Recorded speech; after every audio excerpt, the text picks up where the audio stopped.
এই চ্যানেলে সম্প্রচারিত সকল খবরই সচেতনতামূলক এবং শিক্ষণীয়, কোনো কিছুই প্রভাবিত নয়। নতুন বছর পড়তে না পড়তেই শুভেচ্ছা বার্তা কিন্তু সকলের তরফ থেকে সকলের কাছেই পৌঁছাচ্ছে। ঠিক সেরকমই পার্থ চট্টোপাধ্যায় শুভ নববর্ষের শুভেচ্ছা জানিয়েছেন রাজ্য জুড়ে সকলকেই।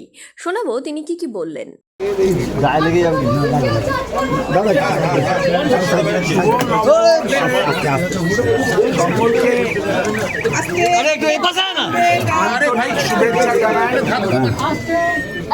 বিশেষ করে অধিবাসী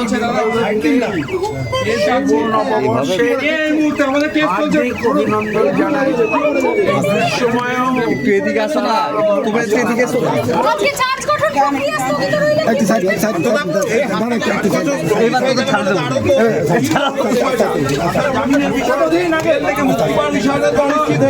গেটে যাবে ধরুন, আমি চলে গেছি। মাথায় নিতে গেছি স্যার,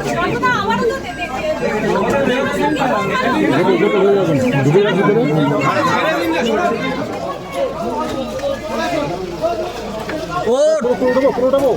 পুরো উঠবো কাজটা আমি উঠিয়ে দেবো।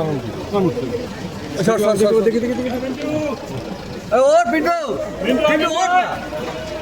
এখানে বলবে কেউ, আর কেউ আগে বলবে? ও স্যার এখানে বলবে কেউ? ও স্যার না, আর কেউ না।